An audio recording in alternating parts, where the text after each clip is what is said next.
रिद्धि की सास को हर वक्त अपने मायके का गाना गाने की आदत थी। अरे बस करना माँ, मामा का ये किस्सा तो 50 बार पहले भी सुना चुकी है। अरे हाँ, तो क्यों ना बताऊं। तेरे चाचा तो उस वक्त हाथ झाड़ कर खड़े हो गए थे।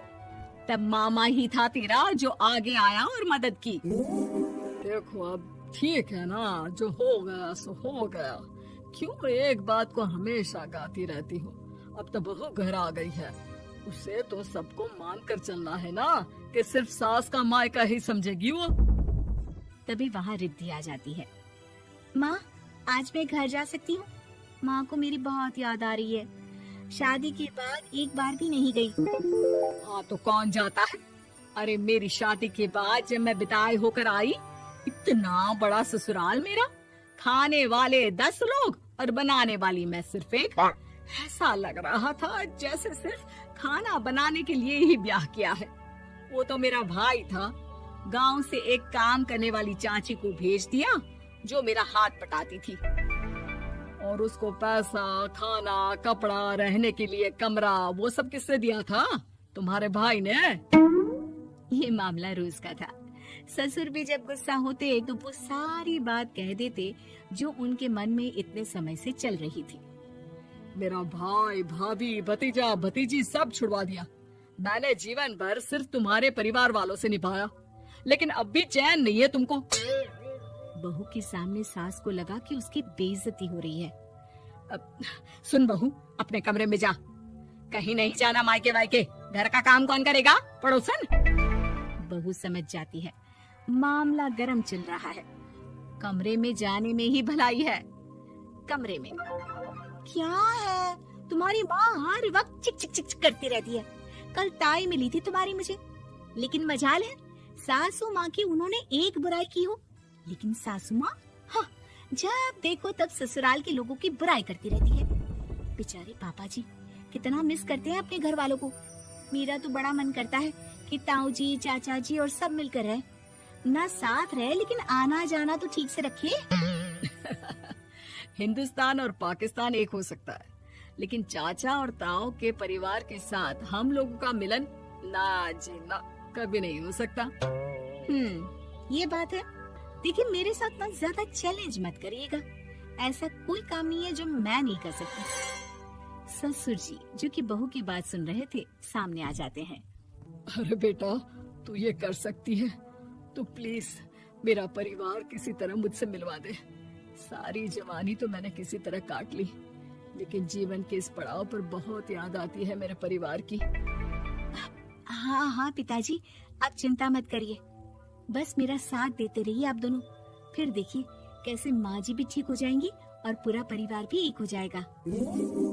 थोड़ी देर बाद बहू सामान लेकर घर से निकल रही होती है कि मना किया था ना तुझे मायके जाने के लिए, फिर क्यों जा रही है? बहू कुछ कहती इससे पहले ही बेटा बोलने लगता है।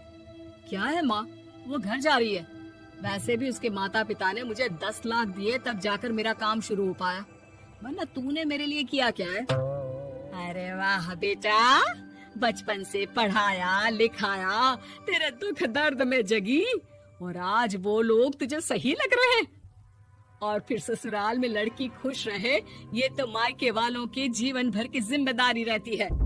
तो ये तुमको भी तो सोचना था ना।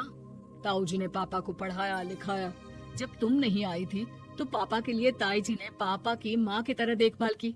अब बोलिए। अरे तू कुछ नहीं जानता बेटा, तेरे पापा को सब पता है, तभी वो उन लोगों से वास्ता नहीं रखते। मैं उन लोगों को जानता हूँ, लेकिन मैं तुम्हें नहीं जानता कि तुम्हारे मन के लायक काम नहीं हुआ तो तुम घर की शांति बर्बाद कर दोगी। सास जोर जोर से चिल्लाने लगती है। तभी वहाँ सास का भाई आ जाता है। अरे क्यों आप लोग मेरी बहन को परेशान करते रहते हैं?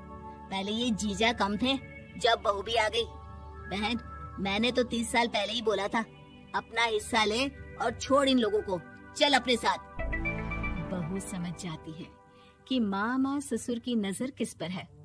देखा, तुम लोग मुझे अकेला मत समझना, मेरा भाई खड़ा है आज भी मेरे लिए। बहू मायके जाती है और आते वक्त साथ में एक नौकरानी ले आती है।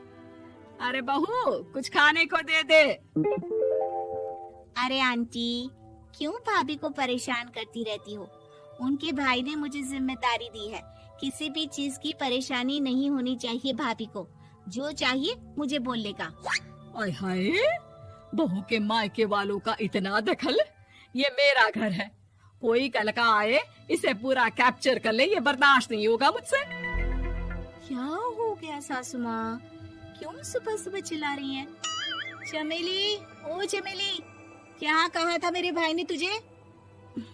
अरे दीदी बहुत तेज है आपकी सासू माँ। मैंने तो बोला कुछ चाहिए तो मांग लो मुझसे। अरे निकल यहाँ से, घर को रेलवे स्टेशन बना रखा है, जो देखो वो घुमा जा रहा है यहाँ से वहाँ। ये कहीं नहीं जाएगी। ये जाएगी तो घर का काम कौन करेगा? मैं। हाँ, और क्या करती है बहुएं? घर का काम ही तो करती है, इसमें नया क्या है? तभी वहाँ ससुर जी आ जाते हैं। हाँ, तो यही बात तो तुम्हें भी समझनी चाहिए थी ना। आज बहू के मायके से नौकर आ गया तो तुम्हें बुरा लग रहा है? अरे तो उस वक्त गर्मा गर्म खाना तो सबने खाया ना। ऐसा तो नहीं है कि मेरे मायके का नौकर था तो सिर्फ मेरे लिए बनाता था। अरे निकालो इसे फिलहाल, बाद में बात करती हूँ। सास का गुस्सा जोर से नौकरानी पर फूटता है। तभी वहाँ बेटा सामान के साथ आकर खड़ा हो जाता है। चलो रिद्धि, तुम ठीक बोलती हो। मेरी माँ को तो हम लोगों की कोई फिक्र है ही नहीं, ये तो सारा दिन सिर्फ अपने बारे में सोचती है। और देखिए, मैं अब से कह रही हूँ कि अब से इस घर की तरफ आपको देखना भी नहीं है। नहीं आना आज के बाद इन लोगों से मिलने। हाँ, बस कभी कभी दिन में 2 बार मिलने आ जाओ। नहीं, बिल्कुल नहीं। ससुर झूठा नाटक करते हुए। मेरी बीवी ने मुझे मेरे ही परिवार से दूर कर दिया, आज बहू मेरा इकलौता बेटा दूर कर रही है। हाय, कैसे जीऊंगा मैं?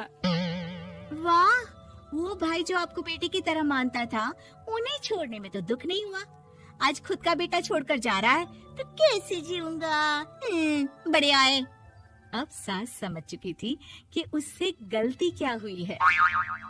मुझे माफ कर दे बहू, अब मेरी समझ में आ गया कि अपनों से दूर कर बीवियां पति का भला नहीं बल्कि उन्हें जीवन में अकेला कर रही है। मुझे माफ कर दे, मैं अब सबसे माफी मांग लूंगी। ससुर जी दूर से बहू को थम्स अप दिखाते हैं।